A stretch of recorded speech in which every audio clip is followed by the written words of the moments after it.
Then starting from the first way, if you are starting from scratch, you will click a new test document, as you can see in our screen. Here you go. So first you can define the test object. As we know, so starting from the device, you can double click and entering the values of the CT and the VT and the nominal values, and also the device setting along with the manufacturer, the device type, the serial number, and the name of the substation, name of the bay, and the name of the testing engineer, and many more setting to be done. And also you can choose here the number of phases, nominal frequency, nominal voltage, and nominal current. And in case if you have a residual voltage and residual current, you can select and you can put these values, as you can see. And here is the general device setting about the dropout time is set to 20 milliseconds. The limits for the voltage and the current, as you can see here, 200 voltage line to line and 64 ampere. And also you can check the overload detection sensitivity, which prefer to be high in case of digital protection relays, and the debounce and the deglitch time setting, which can be set in case of you are using electromechanical protection relay. You can define these values from the protection relay manual. Then after you define the device setting, you can add a function here which called differential function, as you can see. And then you can double click the differential function, and you can select the protected object, because the differential protection function can protect a transformer or generator, motor, and bus bar. So you have to define what is the protected object in your system. So for our demo today, we have a transformer with a vector group star 0 D5. So we will use the number of winding to be 3, and I will start to enter this value as per the relay setting. Now this way is if you are starting from scratch, and we will explain more in the second way how to these values can be imported directly from the X-ray filter, using the X-ray filter of our OCC to be directly connected.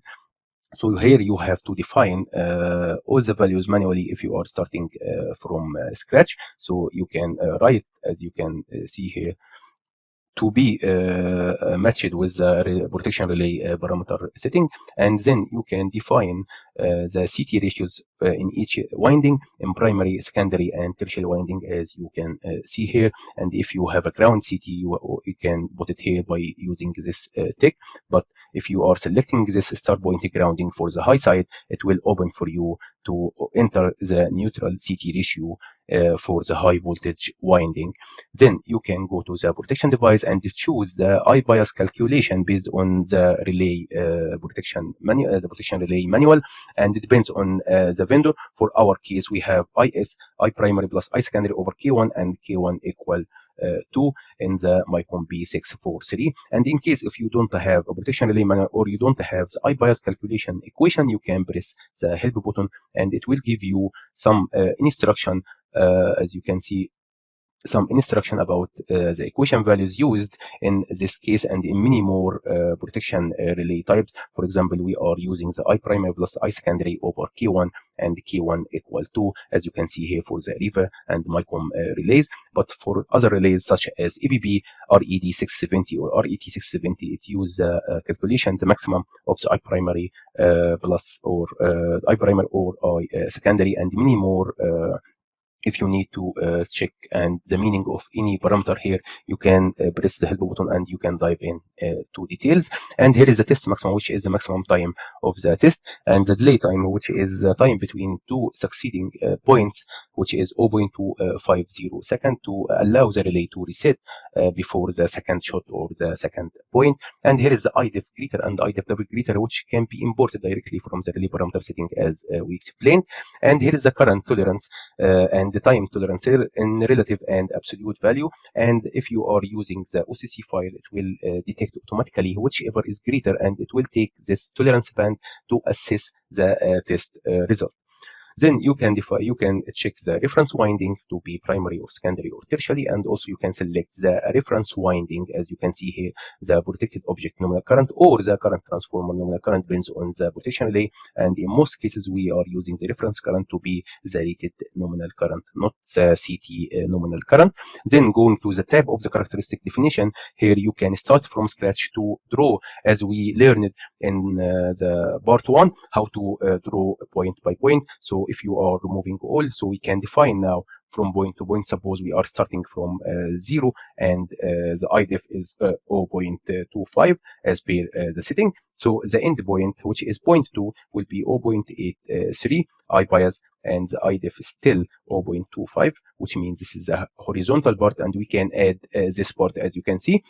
And it will take directly, if you tick this option, which is auto initiate start point, it will take the end point of first line to be the start point for the second line, which is slope 1. So the point 3, based on the equations and based on the presentation in the part 1, will be I bias equal to 4, and sorry, it will be